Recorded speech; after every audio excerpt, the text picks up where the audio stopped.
Welcome everyone! This tutorial is about how to build with Uniblocks, plus an overview of its strong and weak points. Let's get started. After Uniblocks were added to your project, you can find them inside Content, Uniblocks folder. The next step is to open some kind of map where you want to build something, and right from the start set the grid snapping settings to those exact values. Movement snapping 50 units, rotation 45 degree, and snapping for scaling should be set to 0.5 right from the start. Next, we can go to Maps and grab this level instance build kit version number and drag and drop it here. This is one huge object. Right now we can't select anything individually, so we need to right click on it, level, break, keep folders should be on, confirm, and now we can access those building pieces individually. Remove those area lights, they are redundant. There is a color code for blocks of different categories. For example, we have block just one, joint. There are plenty of them, and they are all with gray material, gray grid. Rims with distinct blue material and labeled with rim. And there is a special cases blocks with label rim special case like that. Sometimes without any labels, just with color red or black. Also there is a name coloring, so if name of the block is white, this means this is a static mesh. If name is green, this is a blueprint and should be handled differently. Next thing to know that will make your life much easier is that, as you can see, there are plenty of blocks, but there is a pattern. For example, those 3 blocks and those 3, just variation of those. And same true for those like that. So practically, if you learn how to use those 3 blocks, you will know how to use those, like that. Same is true for those. Learn how to apply this one, and those will follow. Same for this one, just variations. Same for those. Variation, like that. So pattern is here, notice it, embrace it. It will save you a lot of nerve cells when you're building. And the last hidden feature is some blocks came with variants. For example, this one inside brackets have mention of 5 size variants. And it's true for this one, like that.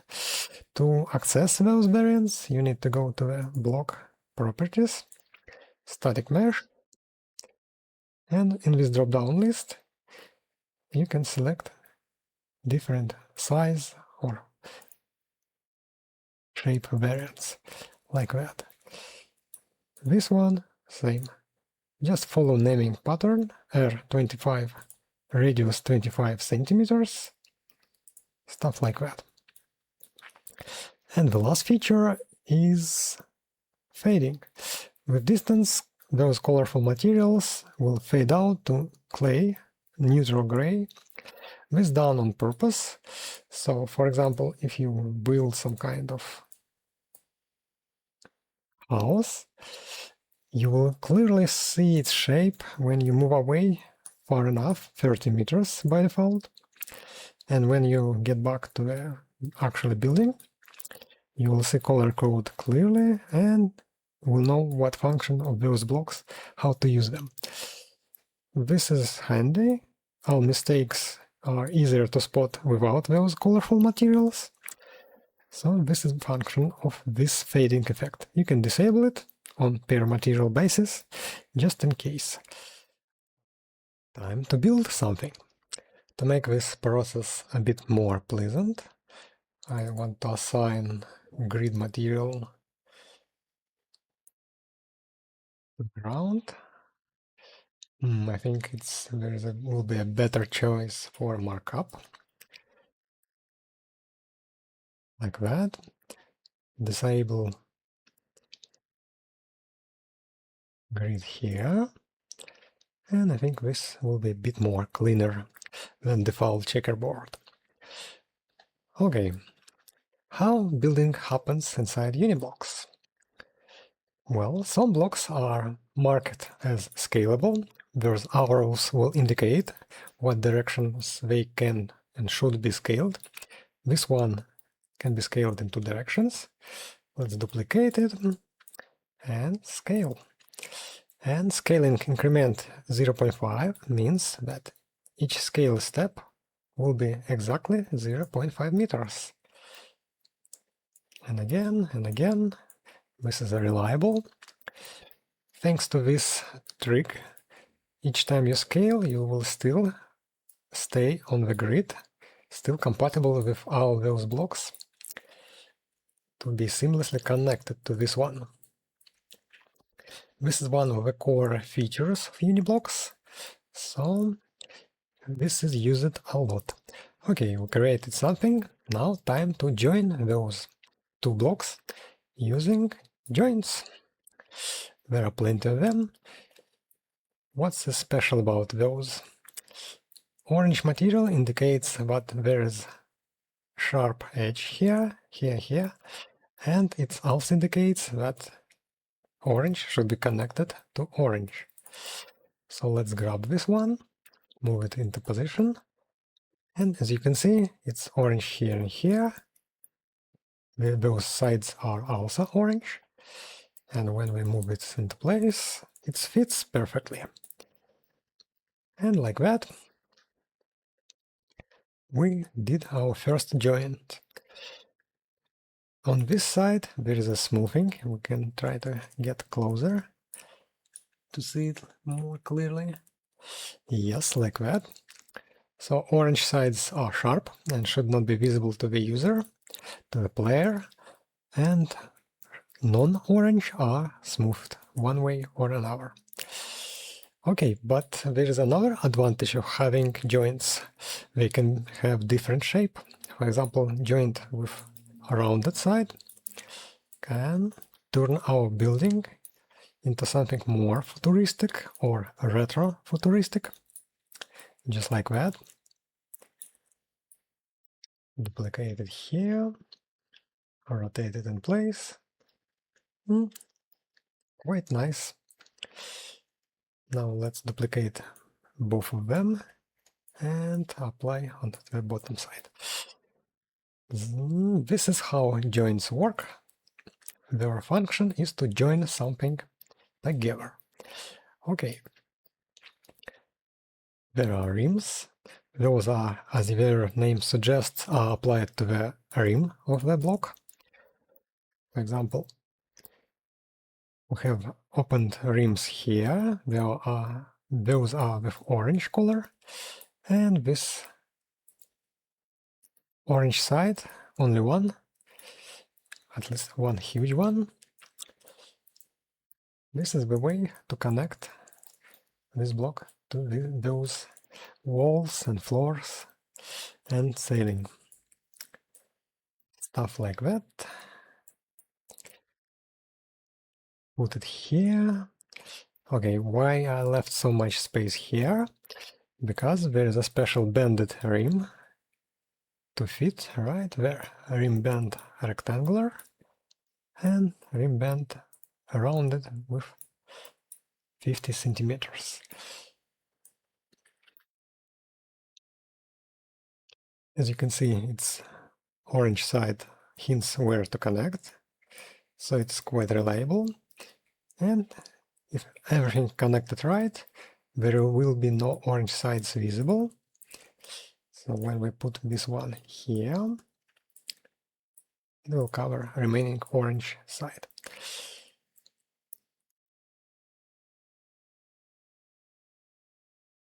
Just like that, we have some kind of facade, and those blue edges are smoothed, and they will be facing player, and this low poly look and feel won't be the case here. Everything looks proper, high poly, like that. This is feature that you can exploit and should exploit. It's designed to be like that. Overall, poly count will be quite humble. Those rounded joints and rims are mostly main weight here, but Nanite will take care of that. This is said to be too aggressive for Nanite. I think I will change it with next update, but overall I think it works quite nice. Okay, we can add something here, for example, like a door. We can grab swinging door or sliding door if we have space for a door to slide there.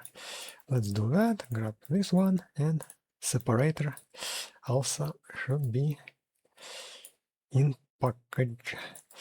Let's move it in place, maybe like that. And this door should slide inside some kind of notch inside wall. This is a special case. Block with slot, scalable. As you can see, it has a slot right for this purpose. Often you can ignore it and use this block because it's hard to see and practically impossible to see. But if you want to make this bit more real, just for yourself, you can apply block here like that, and it will cover this side.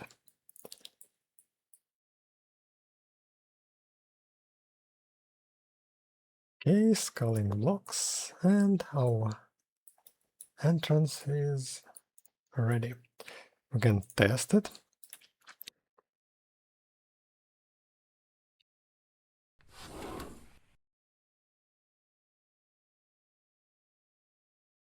Nice little cabin to visit. Okay, what else should we know? We have prefabs with green names, so let's grab one and see how to deal with that.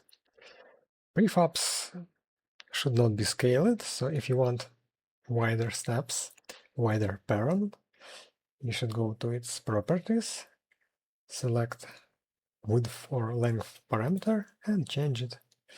It will change with exactly 0.5 meter, so match rest of the objects, rest of the blocks, just like that. Okay, but how to have some kind of border? Go to the type of this blueprint, select steps side, and here it is, duplicate it, flip command to mirror it, and like that we receive some steps with border. We can change step border thickness. There are a few values, 25 or 0.5 meters. We can force them to be external, so those borders will be flipped outside of the steps. Maybe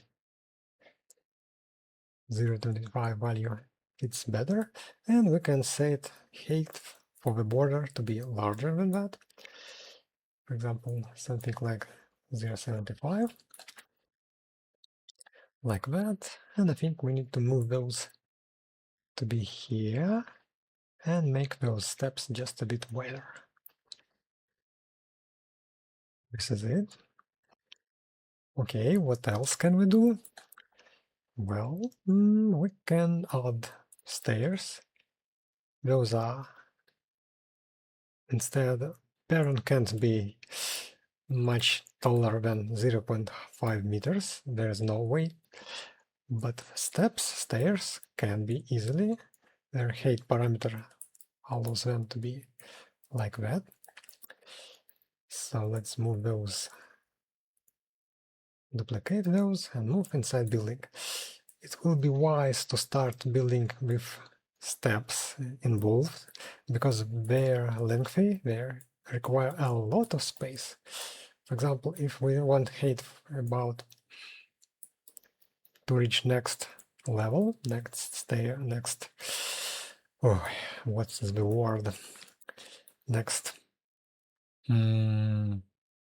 completely forgot how the level of a building named. Anyway,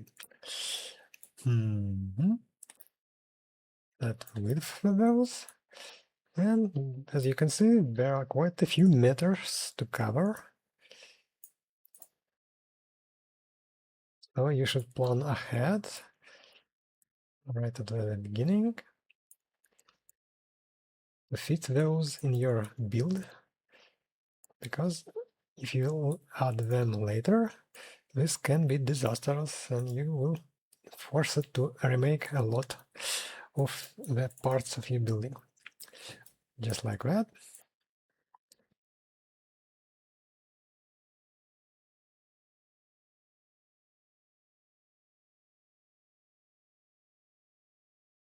Okay. How about having some kind of guardrails? We have a railings blueprint. Duplicate it, move it in place, rotate, just like that, and dive inside its options. Select type, instead of straight, change it to elevated. And like that, it's almost there. Flip it to fit into this side, make it more lengthy. I think 8.5 meters is the right value. Maybe change its frame design to monolith, to be like that.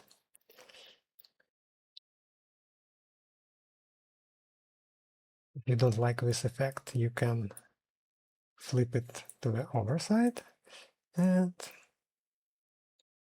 make width a bit narrower and move it here. So it can be like that. And if you want just handrails on this side, you can check wall mounted. This will add those brackets here. And you will have railings going up. Probably there should be a wall here, but anyway, let's not do those things too detailed. What else can we do?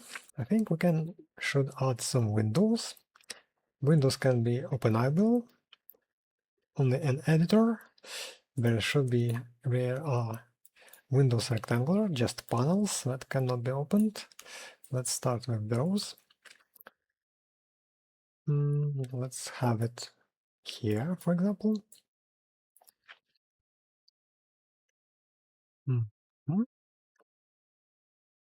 If we want it like that, we should flip it inside and change size of this block. Probably we should add some more rims just for the sake of having smooth edges. If we left this like that, this side is rather sharp and it will be facing player. This is not right.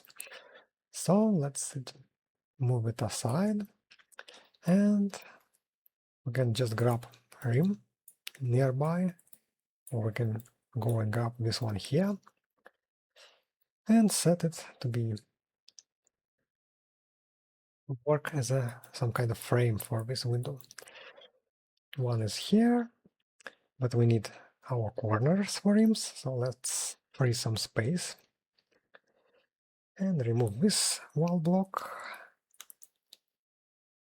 Rotate rim so orange will be facing orange, like that, and add those bended rims. I think this one should do, or this one, rim bend, this one inside wall, and this one, yes, this one is correct.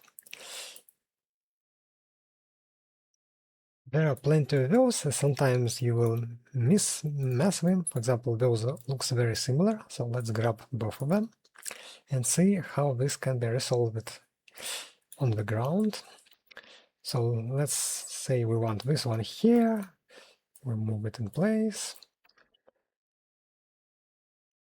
rotate it, and we still have orange side. So this one didn't fit. It's not right one. So trust your side, your orange color material. It will show you how to align those properly, just like that, and repeat that for that ceiling element here. As you can see, there is a little bit of orange should be visible here, because those are edges are rounded and this one is not. So this is not perfect. Let's move this a bit here, and all those blocks should move one step here. And remaining space should be filled with wall block, just like that. This way there will be no gaps, and we have our window. Okay, but we can do more. We can add in swing window if we want. Let's do that. So this may be not enough, or we can make this teeny and move it here. And between those we can fit our window. But of course, if it opens here, it should not open outside of a building. So let's rotate it so it will face inside and make it less tall. In its details panel, set height parameter to be like that, and maybe set opening angle to be larger and smaller, like that. Now we have some fresh air to breathe. What else can we do? Imagine those two scale here. So we have more playground to mess with.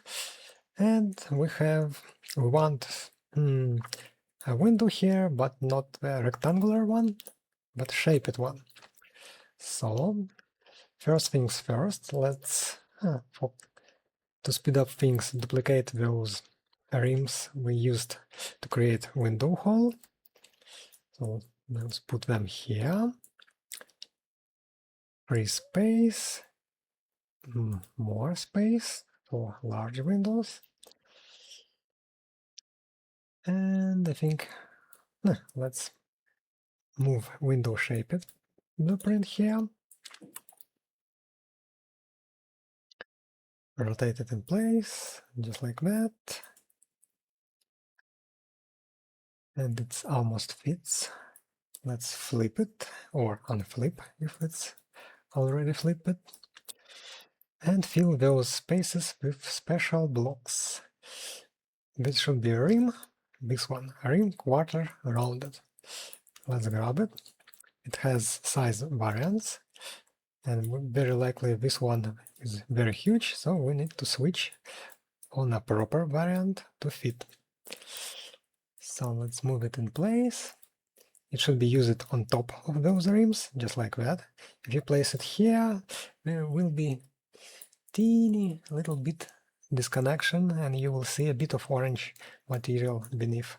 So it's possible to use it like that, but it's better to stack it on top of existing rims. Okay, static mesh selected, and we can switch on a smaller variant, just like that. Repeat those and move up. Now we have quite futuristic window here. We forgot one inside when duplicate, so it should be removed. Okay, what else can we do? Shaped window is quite rich on parameters. We can change bend radius, so it can be wider, it can become rounded, or it can have this pill shape. Let's have, or it can be chamfered like that. And changing bend radius, we can turn it into something like that. Let's back to rounded and make it circular. Make it smaller maybe. So play with those parameters, bend radius and height and width. Very likely only height. Width makes it into a pill. But I think rounded shape is better. So let's try to make it.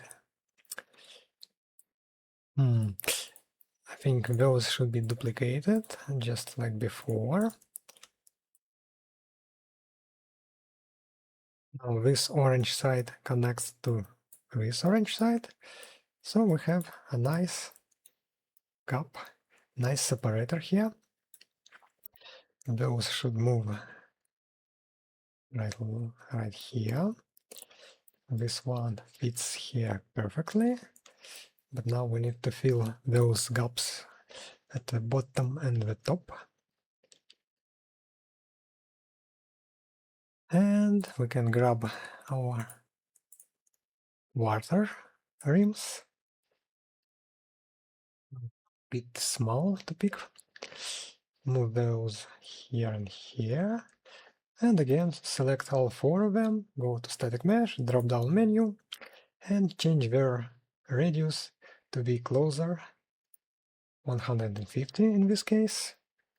And just like that, we have a rounded window panel. If you need more examples how to use Uniblocks, you can find those inside content, Uniblocks, maps, documentation, and right there you can find build kit with guidelines for each category of blocks, for each blueprint, explaining how to use them. For example, stairs and railings blueprints are exposed here, and when those are used together in tandem, they can produce quite a lot of useful shapes to be applied on your maps. Stuff like that. Here are examples how to use rims with all warning signs, because they can be quite tricky, finicky to work with. But those shapes are not so hard to use after all. Okay, embedded gates. You can hide inside walls, stuff like that. And the last thing to discuss here is the negative sides of Uniblocks. First one is the thickness of the walls. It's half of a meter. Why? Because you can't pass fab review if your modular assets, and Uniblocks are modular through and through, if your assets are not grid aligned to 10 units or something like that, because it's subset of 10, 5 times 10 is 50, like that. And for Uniblocks, 10 is not enough, 50 is a bit too much. The next best thing will be 25 units, but you can't pass fab review with 25 units snapping. So if you need thinner walls, it's actually not that bad by default, because of high FOV, field of view, 0.5 meters feels like more like 40 centimeters or even less in game. A bit bulky, but nothing really that bad. And the second thing you can actually do is to go to the settings, editor preferences, find grid snap, not here, snap to grid, not here, yeah, decimal grid size. Add extra element here. Set it to be 25. Move it in appropriate space. Okay. And now we have our 25 units if we need that. Why this is handy? For example, you can scale half of a meter blocks to be 0 to 25 centimeters just by applying scaling. Scaling snapping default 0.5, it's perfect for that purpose. So if you grab a block, scale it, it will be just 25 centimeters. So we can do this here, like that. Maybe all at once for those if it would work. And grid snapping 25 allows us to move it somewhat comfortable with over blocks that are fit to 0.5 meters grid. The problem is, of course, those will be disconnected from the rest of objects. For example, those are blueprints. You can try to scale them down. Maybe they will be fit here, but when you try to connect those with non-scaled blueprints, this will be a disruption. Yet still, having a bit of narrow walls here and there is possible if you really need that. Just be ready for complications for connectivity issues. The second big issue with Uniblocks to mention, well, not exactly big, but costly, noticeable, is a performance cost. For example, this relatively small building consists of quite a few of individual pieces. Select all descendants, 228 of individual objects here. This is quite a lot to render, especially if you remember that each piece has quite a few materials on them. By default, instancing some kinda sort of works, thanks to Nanite. All meshes are Nanite, all blueprints are still Nanite and using instances inside. But yet still, it's quite costly compared to monolith design, where everything merged together. So keep this in mind. You can speed up this, at least in a half of the things. For example, let's select one of those static meshes. Rename it to the center, something like that.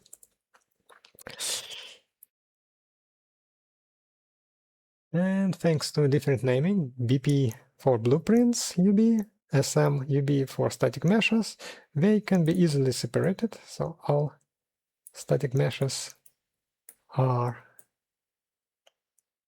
can be selected separately from blueprints. This one with this finicky name is to work as a center, and you can right-click level, create packet level actor, not instance actor. Uncheck this nasty checkbox, select pivot to be an actor, and our center objects will be first here to pick from. Click OK, and select where to store those parts.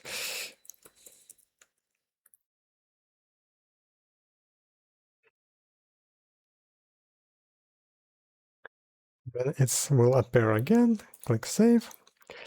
So this will create a blueprint which automatically find all meshes, static meshes here, and if you select it again, you will see there are just 17 individual meshes and the rest are just instances. From 147 static meshes, we go down to just 17. But when this will render much faster, of course, because Nanite is not that fast. Nanite plus static mesh instancing works even better, even faster. But when you apply materials there, actual materials, so they won't be unified materials here, here, here, and here. there will be different materials. Instancing won't work on them that efficient. Only meshes with identical materials can be instanced. So there will be not 17, but maybe 40, 50, 60 meshes. But still better than 147 of them. So this is the second issue and workaround if you need so. But overall, it's not the main issue if you have one or two buildings. If you have many of those, like 20, this can become a problem and should be solved this way. But if you have one or two buildings, it's just perfectly okay. And this is it. Have fun building something awesome. Hope Uniblocks will provide means to do that.